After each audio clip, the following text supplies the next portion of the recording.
my man Chris and the other gentleman was it your friend or your brother? Who was the other guy? It's like my brother. We actually grew up together through high school. And And now how old are you guys, man? How old are you and how old is your homie? I'm 18 and he's 17. Okay, okay. So you guys were in Cincinnati. You were in KFC when all of this happened, right? Yes, sir. Okay. So now what happened? Y'all was sitting there. Basically, you were, from what I understand, you were charging your phones, right? Yeah, he was actually charging his phone so that he could call his uncle to get him the money for the game. Okay. And how much was the game? The game was only $3. His uncle was supposed to give him 10. Okay. Okay. Because they made a big deal about y'all were trying to get $3, trying to scrape up $3 for a high school basketball game and all that stuff. But go ahead. Now, what else happened? So he was on the phone, or he was trying to get money from his uncle, and what happened? Well, yeah, we was just sitting there for a while, and actually beforehand, before we had actually sat down in KFC, when we walked in, we actually saw them as a group standing there, but we didn't actually know who she was. We really didn't pay attention to it.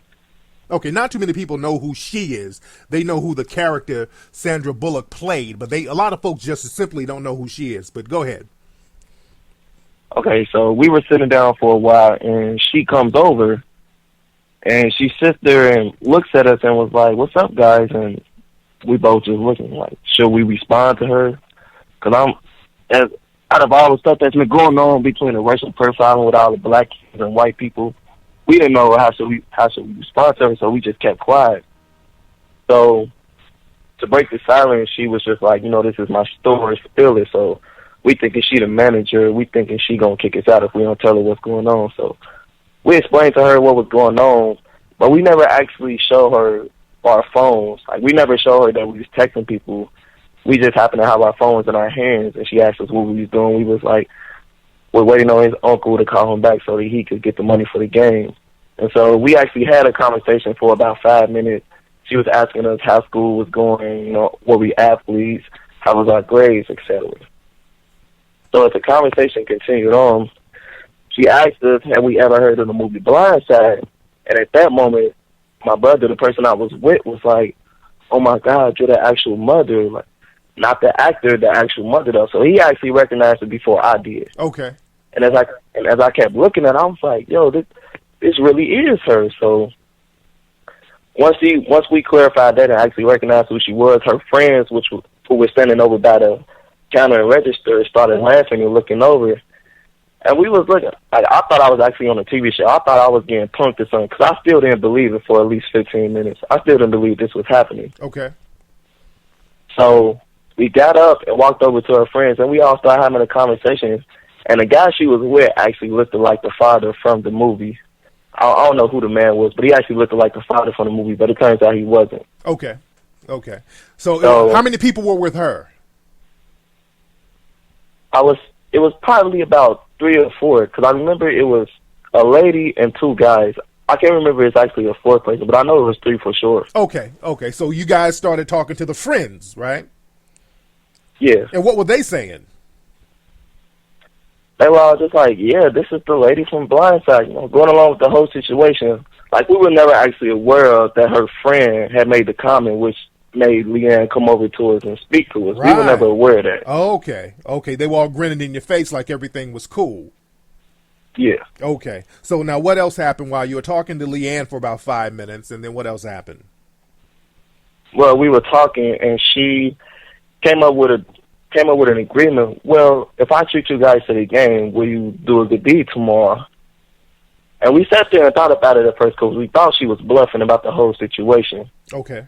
So we kind of sat there and thought it over for a little bit. And we was like, yeah, we ain't got nothing to lose. We might as well.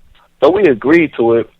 And she actually didn't give us $3. She actually gave us $20 a piece, which is what really surprised me. Okay.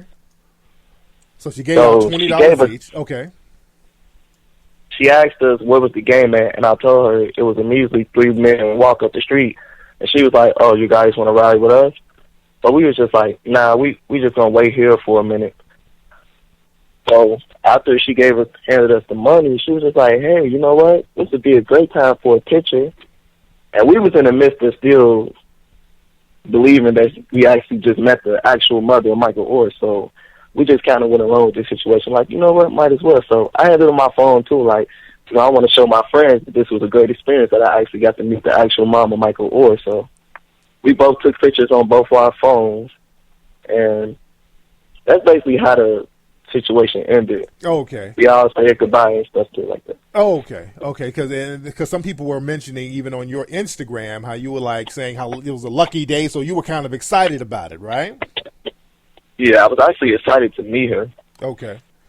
Okay, but I love the movie. Right.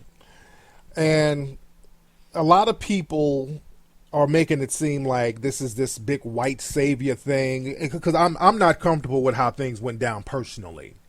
I don't like the fact that they came up to you, she came up to you, basically interrogating you dudes. You know, I don't think that was cool. And then trying to play it off like, are you guys going to do a good deed? Here's some money, because that's not the premise what she came up to you as. You understand that? Yeah, I understand where a lot of people are coming from with their situation. Yeah. I never actually had looked at it from that point of view, but now that I'm seeing a lot more people are saying the same thing, it's kind of coming to me. Yeah, because, you know, she shouldn't have never came up to you guys in the first place, because, again, when you found out that the friend was like, those two guys are up to no good, how'd you feel about that? Well, to be honest, I was pretty mad, because I'm like, oh, because we're some black males sitting in a booth by ourselves, minding our business, we got to be up to no good, which is usually the stereotype of black males when they're hanging around together. Absolutely. So I was pretty mad about that. Absolutely. And on her Instagram, not her Instagram, but her Facebook, she was talking about how you guys got money for bus fare. But like you said, the game was only like a 3-minute walk, right? Yeah, because where were we at? The KFC we was at was actually up the street from our house. We had actually, before we got to KFC, was actually coming from where the game was at. We just needed to meet somewhere to meet his uncle to get the money. Okay. So we actually had walked from the game previous to coming to KFC. Okay. Because I don't like that whole narrative of them making you guys seem like some poor little impoverished black kids. You know what I'm saying? Yeah, that's who knows me is talking about, because I actually didn't know she posted it on any of her social media sites. My teacher is the one who actually brought it to my attention, because she saw it in her news feed, and she was kind of ticked off at all the comments and how she worded the situation. Yeah. And when I showed my mama, she became outraged at it too, because she was like, my son isn't at all poor or some type of charity case. I feel your mom. And I was wondering, I'm like, I wonder how these young men's parents feel that this woman came up basically interrogating them like this and then tried to play it off, and now it turned into some kind of feel-good white savior story. Because, again, I know when she sat down with you guys, I know the first thing in your mind was like, okay, what's going on? What did you think? Were you guys a little nervous when she first sat down? Yeah, we were actually nervous, because it was like, you know, some random, not trying to be racist, but some random white lady just came over, brought a chair next to our table and sat there and looked at us as if we were up to some trouble or something. So we was actually kind of nervous, which is why we didn't respond in the first place. I can imagine that. Because, yeah, you know, her family, she's like, you know, part of law enforcement. Her dad was a U.S. Marshal, so her whole tough gal Southern act, that comes from her having backup of law enforcement, and she knows that her word against any young black male is going to be believed over them. So I can imagine the fear that went through you, because I would have assumed that she has already called the police if she just sat down next to me and didn't say anything, and then started to demand you guys to spill it. You know, what did you guys think when she was saying spill it? What were you thinking? Well, I thought she may have thought we was causing some type of trouble or incident at the store, but we wasn't. I wasn't actually sure of why she said spill it, because we hadn't done anything wrong. And during the process, I was thinking in my head, like, OMG, I hope I didn't do nothing before this that may have caused her to think we're causing some type of trouble. Right. You know.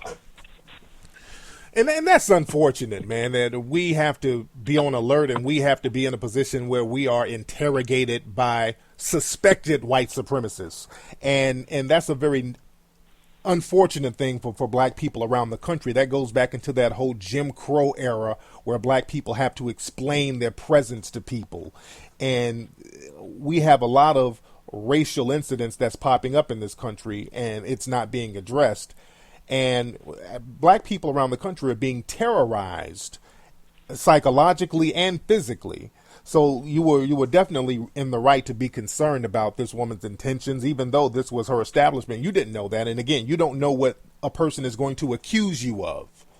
But I just want other black people, especially black youths, to know when you're out and about like this and people pull a stunt like this, you are in danger. This is not like some kind of feel-good story. If you guys had not have given this woman the answer she wanted to hear, no telling what could have happened. She could have easily called the police and said, hey, these two young black men are trespassing, or they look like they're about to rob the place, and the cops could have ran up and started blasting on you dudes. You understand that? Yeah, I understand you completely, sir. Yeah. So the severity of that is a little more serious than these suspected white supremacists are trying to make it out to be. And I'm glad you guys are all right, man. You know what I want? I want to get the address to that KFC. I will personally send her back her funky little $40 because you're not no charity case. My organization will give you guys a couple of dollars, which you don't need it, but just for your inconvenience. Now, you work, right? You're not no poor, disenfranchised kid. You do have a job, right? Yeah, I've actually had a job for over a year now. I've been working at McDonald's, and I've recently actually got promoted to being a crew trainer for my hard work and leadership. Yes, indeed. Yes, indeed. So that whole thing where they have to treat us like we're some type of refugees, and that's corny. I don't like that narrative that they like to create about us, that they have to come save us because we're just so pathetic and we're just wallowing in poverty and that whole nonsense. But I'm glad you guys are straight. I'm glad everything is cool, man. What else you got to say? What else you got to say about the whole situation before we leave? Well, I kind of look back on the situation, like, sometimes I regret taking a picture because now it's like my face is all over the internet, and it's not in any way, shape, or form, like, it's not positive to me. It's not a positive vibe that I'm getting for the reason my face is all over the internet. Because it's like anytime you type in her name on Google, that picture is the first picture that pops up. Yeah. And so now, when I go around school, everybody's like, why is that lady trying to make you guys seem broke? And, people are making jokes about her, calling me broke and stuff. I know they're playing, but sometimes I take it as a serious offense because I'm not a broke kid at all. I actually have money. I keep money on me. Right. But just that day, you might not have had something on you. That day you might have been tapped out a little bit or whatever. Yeah. Yeah, so I get that. Because I've seen some suspected white supremacists sit up and talk about why did they need $3? They got on these expensive headphones and they got on jewelry and all this. So a lot of people are making these little slick remarks about the picture too. You understand? Yeah, and I actually addressed that on a Facebook post where people were talking about the stuff I had on. Because to be honest, everything I had on did not cost over $200 all put together. Okay. The headphones I had on weren't actually Beats. Okay. They were actually from a Bluetooth company called Bluetooth, which were only $35 on Amazon, which is the reason I bought them, because they're good quality for the price they were. Okay. Absolutely. My chain, my gold chain, it wasn't real. I mean, I'm not going to lie about it. It wasn't real. It was only $20. Okay. Well, I mean, $14. Okay. I'll admit my Nike hoodie was $45, but my pants were only $10. Okay. So I'm just looking at these comments like people really are just throwing their opinions out there without knowing the littlest clue about what's going on. Like, how can you just assume those are these headphones? Like, just because they're white and they're on a black kid's head. That's how I was feeling because I guess since Dr. Dre apparently made the headphones that they assumed that they're Beats. Like, right. I feel you, brother, man. And again, I just hate that they try to, use this opportunity to use you to teens as this feel-good, let's rise above racism when they did something extremely racist as far as I'm concerned. Walking up to random young, innocent black people demanding why they're there, demanding answers from them. That's going back to Jim Crow and slavery, and I don't like it, and that's not a good precedent to set, and it's not a feel-good moment. It's not a positive moment. That's putting black people in an inferior position, and that's something that we cannot tolerate in this day and age. So I feel you, brother, and again, I'm glad that you're waking up to a lot of the rhetoric and the propaganda people are trying to make this as, because this is not a positive thing as far as I'm concerned. The pretense of what she did and how she did it was wrong. And then after they saw that you guys were innocent and you guys weren't doing anything, then they tried to flip it as if they're trying to help the poor little black disenfranchised kids. So and now they're parading your picture around like this is an episode of Different Strokes or something, and I'm uncomfortable with that. And again, I want to get their address, and I will personally send her back, Miss Leigh and Tuohy, her little funky $40, and y'all keep it pushing. Anyway, man, what else you got going on in your life, man? You going to college? What you going to do with yourself, Chris? Well, actually, I'm a three-sport athlete, and I'm looking to go to college to play football. Cool. I'm in the middle of my basketball season right now, and I'm actually a good student, a great student athlete. I have good grades. I've been in honor classes all my life. You know, I've done a lot of good things. I've done a lot of good things in high school as far as academically and athletically. So I feel like people are judging me based on what some white lady said on her post. But I'm not a bad kid. I'm actually a good kid. Absolutely.